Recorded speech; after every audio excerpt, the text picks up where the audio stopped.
Imagine having all of your ex's stuff still at your place and giving it all away. We'll get into that crazy revenge in a minute, but first, wicked colleague tried to frame me, so I ruined her chances of getting a promotion. Before I begin, I'd like to introduce myself. I'm Brittany and I work in a studio as a media strategist. I work with technical directors, studio managers, technicians, and many more professionals. We have a lot of fun at work. It's simply one of the most serene and non-toxic environments, mostly because we're all young Gen Zers. Although we work the 8 to 5 shift every non-weekend, I still love the job I do. I enjoy a challenging atmosphere where the competition isn't between you and other coworkers, but between you and yourself. We were a small corporation, and that's what my job provided for me. A safe place to challenge myself and grow my skill. At least that was until they employed another media strategist. Her name was Victoria, and we were supposed to be partners to push visibility across all platforms. In the first week of her employment, it was my duty to put her through everything we were as a corporation and teach her role.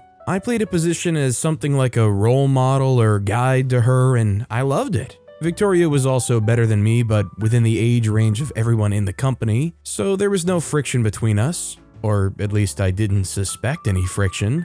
We were given tasks, and together we will achieve those tasks, set goals and hit those plans, plan objectives, and reach them. We were a duo. The company grew further and started employing more hands in various departments. Some people who initially started with us started having interns and workers under them to train. And through our collective efforts, we would increase our chances of earning higher since we were getting more customers and clients. But one thing our boss and even me did not foresee was the change in dynamics in the operations in the office. We were a close-knit group of friends working together to achieve a common goal before. Salaries and tips were just bonuses. Our real goals were what the company goals were. But these new sets of people, they worked for pay. And that's not bad at all, but it drove competition and negativity. I secretly wished things would go back to normal, but that would be me wishing for the downfall of the company or wanting a regression.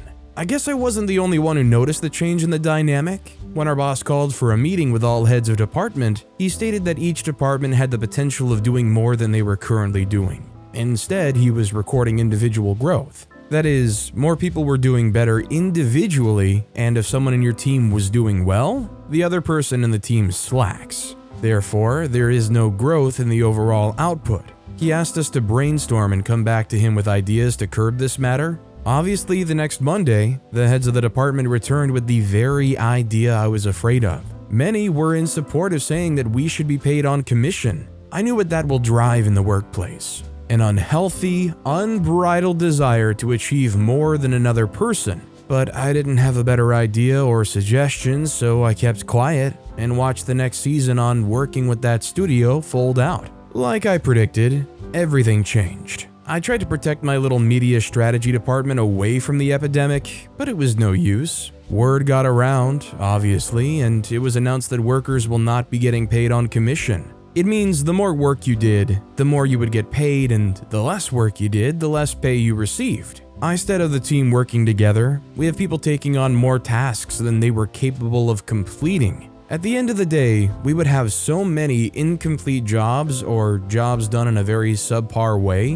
Why? Because when you essentially use up all your strength and creativity to complete earlier tasks, it leaves you with close to no strength and creativity to do later jobs. I noticed the trend. People came up with far less creative ideas and did lousy jobs towards the end of the day. But when the records are taken, definitely, they would write down all they did at work that day, the good, the bad, and the ugly included. Finally, I said, enough is enough. It was time to install some level of discipline in the workplace. Discipline to not allow your grade of work to fall below a certain standard. But the nature of work we did was creative work, and then it wasn't easy to grade the level or place a standard on delivered output. So I did something brilliant. At that time, we were 4 working in media strategy. 2 other people had joined Victoria and I, a guy named Justin and a girl named Princess. I suggested to them in a departmental meeting that whenever they were done with a job, before they turned it in, they had to pass it through at least one colleague. The colleague will play the role as an editor who will either change the script completely or make minimal edits to the work. I really liked my idea, and I told them why it had to be done. Most of what we were submitting had grammatical blunders, especially in scripts. People were rushing to submit inferior jobs and then move on to the next. And this gave me too much work to do as the supervisor of the department. Like I said before, my boss created a beautiful working environment where people were free to report with every other person in a friendly manner, rather than talking to a senior citizen or someone who's your parent's mate. The age gap between workers was very minimal. This was great. This was one of the beautiful things about working there, but how I wish I knew earlier, the issues that it will open up. Unfortunately for Victoria, she was the most affected by the new rule. She had been with us longer, but Justine and Princess did far better than her. Of course, she worked faster and did more in bulk output, but when this new rule was implemented, most of her work got edited or even changed completely so that it didn't look like her original work at all. Thankfully, using Google Docs to suggest changes to written works like captions and blogs helps me to see what the original work was and what the suggested changes were. Sadly, Justine and Princess were more effective. It didn't take time before that was very obvious. As with the way human nature is, it didn't take time before she became resentful towards me, like it was my fault in the first place. The deal was that the percentage of edits you do a work earns you that same percentage of the pay. Hence, Victoria was earning less and less while her counterparts were gaining more and more. It was nobody's fault but hers, but she decided to take it the other way around. I sincerely believe that creativity can be learnt, so I went to her one day to try to talk to her.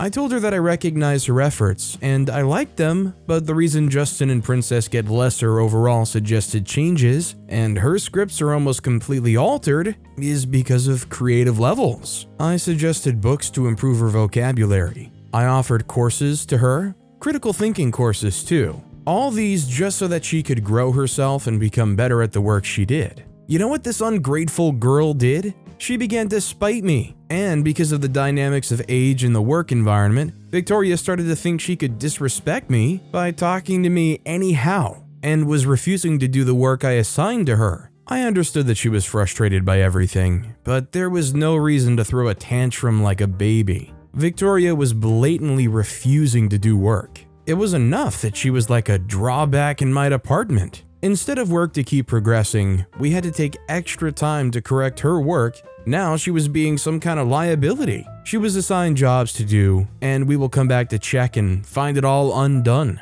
I became annoyed and found it difficult to maintain that serene environment that I was proud of in the first place. Victoria started coming to work late, taking too many breaks, missing meetings, and calling when it's too late to say she won't be able to come in for work. Of course, the studio still paid her some stipend, and I guess she was just fine with that, but instead of keeping her in the team, I was going to report her case and ask for her to be replaced. Before I did this, I went to Victoria to tell her how much she had pushed my hand. The studio had never fired a staff since we started. She was going to be the first that we will have to lay off because she was not doing her work the way it was expected of her. I gave her 2 weeks until I'll have to take her case up, and she assured me that she'll do it all it takes to get better. At that time in the studio, we were expanding. We had just one location before, but a new studio was being set up in another place in town. People who had proven their good works were going to be transferred to the new venue to continue working there the way they did in the first venue.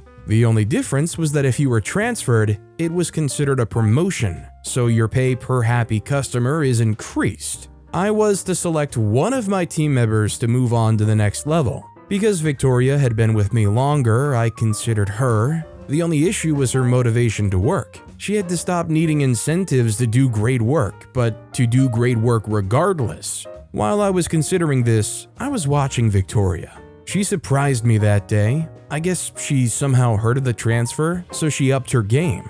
That's how it is to get Victoria to work. There has to be a strong desire for her. If not, she wouldn't be putting in any effort. One of those days, I came to work and set my things on my table, and I checked what the schedule for the day was, as usual. One of my colleagues walked into my office right then and rested his back on the wall after walking in. His face was so solemn. Then he told me that the boss wanted to see me. I was shaking and scared. His face offered no reassurance. When I walked out of the office to the boss's office, I felt cold stares on me. I could not have gotten into trouble based on my work. It had to be one of my teammates because I was such an overachiever. Finally, I got into his office and saw my boss reclined on his chair. He sat up when I walked in and scratched his temple. If you know anything about body language, it means he was dealing with something he was trying so hard not to say. I couldn't believe the next words that came out of his mouth. I was being accused of misconduct in the work environment for being verbally abusive to one of my colleagues. He asked me if I knew who would have accused me of this. I told him that I had no idea because I wasn't abusive in any way. He got serious and told me that someone walked into his office just before I came in and reported me for being a bully and negatively affecting her mental health, making her to become somewhat scared of me and worse, hating coming to work. My boss took it as a serious issue because he prided the work environment being free and fun. I told him that if this person claims that I'm this way, the best thing to do was ask the people working under me. Then I found out it was Victoria that tried to frame me. My boss believed her because before, her output at work was considerably better than then. Also, in a former meeting I had with my boss, I suggested that I might need to exchange one of my staff, and I was referring to Victoria. The odds were against me. He assumed that I was being unreasonably hard on her. Victoria even told him that I was maybe jealous that she was outshining me in work. It was absolutely pathetic, but I couldn't bring myself to laugh it off. I was going to face a potential sacking. Finally, I asked him to bring Princess and Justine in and question them both about me and Victoria, get their response on how our behaviors towards work were, and finally, feedback on work conduct and everything else I was being accused of. He liked the idea and went ahead to do it. Then he went further to ask people from other departments about us. Luckily for me, people had really lovely things to say about me. Many people recalled nice things I did almost mindlessly for them, like when I helped a girl out in the washroom. Finally, Victoria was brought in for questioning with me. I gave my judgment on her behavior towards work, and she was there to actually agree or refute my claims. She couldn't deny any. And I mentioned how, instead of taking a matter to the boss immediately to lay her off, I went to Victoria first to talk with her about improving her work ethics. I also showed the evidence, of course, I sent to her on WhatsApp. This finally convinced my boss. He had no choice but to demote Victoria, and this was somebody I was really thinking of promoting. I recommended Justine for the role, and he got it, while Victoria was moved as studio assistant. That means it was basically her duty to carry mics, wires, and speakers when they were being moved from place to place. Another worker was employed to fill her space, and I didn't have issues with the new guy at all. Eventually, everyone who worked with me were promoted, or maybe their pays were just increased. But Victoria retained her position as a studio assistant. I definitely think this is just kind of a highlight of you rise to the level of output you want to put into it. If Victoria here wanted to succeed and get promotions and get bonuses, then they would have cared enough to put the work in. I definitely think that's really all there is to it. Maybe they're more fit as a studio assistant. I mean, there's no expectation for them to go above and beyond or elevate their work in any way. They just gotta lug stuff around. Our next story is, I gave out all my ex-boyfriend's stuff. I gave out all my ex-boyfriend's stuff before he returned from another of his cheating escapades. Yes, he was hurt, but the people who received his clothes, shoes, and gadgets were certainly grateful for my good deeds. Curious about why I did that? Well, here's the background story.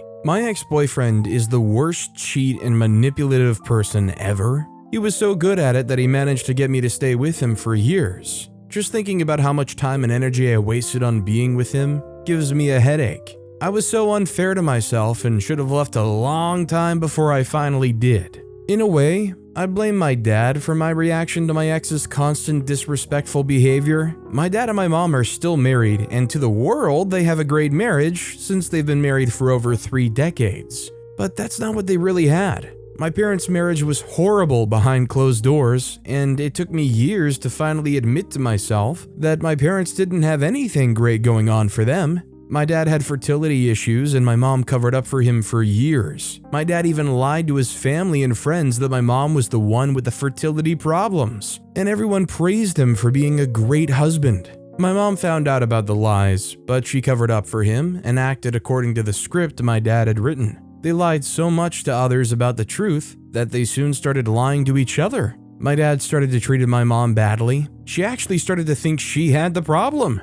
She told me that my dad would even threaten to leave her since they could not have kids. He said that knowing that he was the problem. After 8 years of being together, my parents finally had a child. Me. All seemed to be perfect and everyone was relieved that my parents finally had a child after trying for so long. The only thing missing from their marriage. Well, they were wrong. My dad went from being a nag and trying to gaslight my mother into believing she was the problem to cheating on her with different women. He also cheated blatantly, though when I grew up and my mom and I became very close, she told me that he wasn't so blatant about his infidelity. The first 2 times, he apologized over and over again. I guess after the 3rd time, he was just not bothered to hide it any longer. My mom never left him. She was a dutiful wife and still is to this day. You don't just run from problems in marriage, she said to me when I was in high school. You stay and solve them. Those words stuck with me, and when I met my high school sweetheart, my ex-boyfriend, I decided that he was the person I wanted to solve all the problems with. I was on the cheerleading team in school and he played basketball for a team in another school. The 2 teams, mine and his, played a friendly game and that was how we met. We could not stop staring at each other. The sparks were there. I was the only girl of my race in my school's cheerleading team, so I guess I stood out for him. "I have a girlfriend," was the first thing he said to me, ever. I said, "What?" "I have a girlfriend," he repeated. I was confused and disappointed. He was charming and I'd hoped that we could make out that evening. Girls made out with cute guys from other teams all the time. Sometimes girls made out with other cheerleaders. I had never done it and my family's quite conservative and all, but I wanted to try it for the first time. The cute basketballer was worth it. "Why are you telling me this?" I asked him. He was talking to me, but his eyes were on my lips. I knew he wanted to kiss me and I wanted him to. I was a pretty girl in high school. I still look good, but in high school I looked a lot better. "I just want you to remind me that I have a girlfriend in case you catch me around trying to be all flirty with you." I smiled. "If you need to be reminded that you have a girlfriend, then you probably shouldn't have one." He smirked and walked back to join his team, and I could tell that half the boys on that team were checking me out. From what I saw, he was kind of a big deal. All the other boys looked at him in admiration. He was the star of the team, it seemed, and it flattered me that the it guy from another school had flirted with me. The next time I saw him was at the mall. He was in the men's accessories section checking out wristwatches, and I was with my friends from school. One of my rich friends was looking to get her boyfriend a birthday gift and we came with her. My heart skipped a beat when I saw him. I was happy and it felt like a force outside the 2 of us had arranged it. "You have no idea how happy I am to see you again," he said when he spotted me and walked up to me. I just shrugged, hoping that my emotions would not betray me and show him just how much I looked forward to seeing him again too. "Shall we call this fate?" he asked, smiling. I was weak in the knees. Even just thinking about that day still gives me butterflies. My ex may have turned out to be scum, but I was crazy about him at the time. "Do you still have a girlfriend?" I asked him. He said, "Do you want me to?" "No," I whispered. I didn't exactly know what that meant, but he told me later on in our relationship that he ended his relationship with his ex that evening before we went on our first date the same evening. I was impressed at the time that he did the right thing, but it doesn't matter now because he cheated on me with the said ex numerous times. She was the first person he cheated on me with. My ex and his family lived at the far end of town, so I hardly visited him.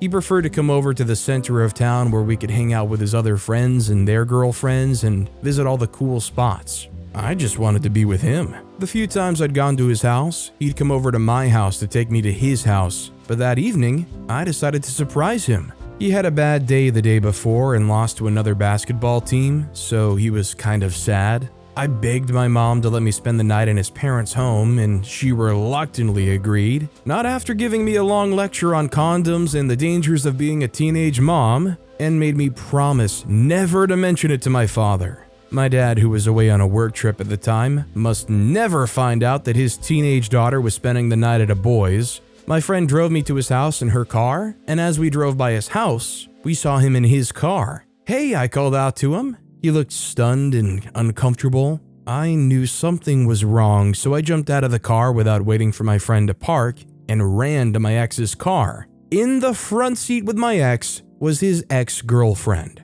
the one he left for me. She had been giving him something. I angrily walked back to my friend's car and ordered that she drive me off. "Did you see him doing something with her?" my friend asked, pointing at the ex who had just gotten out of the car and slammed the passenger's door. I told her what I had seen in the car, and she flipped. She tried to turn around and drive back to his house, but I begged her not to. "I can't believe you call all these ways to make him feel better about having a crappy day, and this is how he paid you. I'd really like to give him a piece of my mind."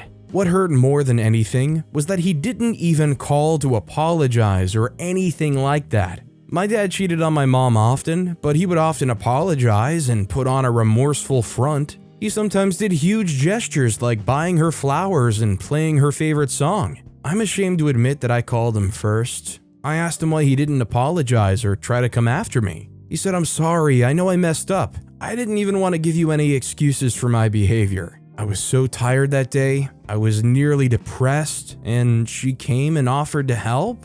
I'm sorry." I took him back, but that soon became a thing for us. My friend cut me off for constantly dealing with the same issue in my relationship. At the time, I told myself that she was the most horrible person ever, but I realized later that she was just looking out for me and herself. My boyfriend would cheat, and she would get all worked up and sorry for me, but in no time I'd go back to being with him again. That frustrated her, and I guess she decided that she was done with me. I didn't go to college despite my parents' insistence. It was perhaps one of the most important times when I put my foot down and refused to do what I was told. My boyfriend, however, got a scholarship to go to college. We all saw it coming since he was an excellent athlete. He graduated college and got a job as an assistant coach. We had lived apart for a long time, and I was just sick of it. I wanted us to move in together. For a while, I asked and asked when I was moving in, but he gave me too many excuses. One day I told him I was done and gave him an ultimatum. Either he gives me a date for when I'd be coming over, or I was leaving him. It was the first time I was determined to leave. I had made similar threats in the past, but I didn't mean any of them. I guess my boyfriend got the memo and panicked. He bought me my flight ticket immediately, and I packed my stuff and hugged my parents goodbye. Living with my ex was great. It was the first time we had a place all to ourselves, and I was so excited about that. Our first 2 months together were great, but all that joy came to a halt when I found out that my ex was sleeping with someone that worked in their establishment. She worked in the bar, and I'd met her a couple of times. When I found out about it, I didn't bother talking to my ex. I was used to him cheating anyway. I went to see the woman he was cheating with and confronted her about sleeping with my man. She didn't deny it, but she didn't admit it either. I'm so embarrassed to admit that I actually threatened to harm her if she did not leave my man alone. That evening, my ex returned from work and gave me heck about what I'd done. "How dare you?" he yelled. He went off on me. Not once did he deny being with her or apologize for it. I yelled back at him and threatened to leave. He later swore that he did not have any kind of romantic relationship with her, and I apologized to him. He also made me apologize to her, and I did that too. I even felt terribly guilty about embarrassing the other women like that. It took a while to get over that. Months later, my ex told me about a trip he was going on. That wasn't new. My ex traveled a lot whenever his team had a game or something related. This time, however, he was leaving the country, and it was going to be for 2 weeks, so we both planned for it. When he left, I got very bored. I didn't have a job at the time. I just took care of the home and lived for my ex. I got on his computer and saw an email from the hotel he was staying in. They had sent him an estimate of how much his stay would cost him. I was going to shut the computer down, but I noticed something. My ex had booked an executive room for 2. I checked the other emails and saw it right there. He had booked a room for him and the girl I had confronted. I still could not believe my eyes, so I called another assistant coach to ask if he had spoken to my boyfriend because I couldn't reach him. No, since we had those 2 weeks off, I decided to spend it with my sick mother. I was shocked. That was too much, even for a habitual cheat like my ex. I felt even more stupid. My ex and his other girlfriend had taken me for a fool. It was at that point that I knew I was done with my ex. I was never going to take him back after that, but I also wanted to get back at him. My ex was one to buy designer stuff, footwear, clothes, and wristwatches. I started taking all his stuff to churches that accepted donations and charity organizations. I did that daily until his closet was darn near empty. Then I left him a note telling him to go to heck.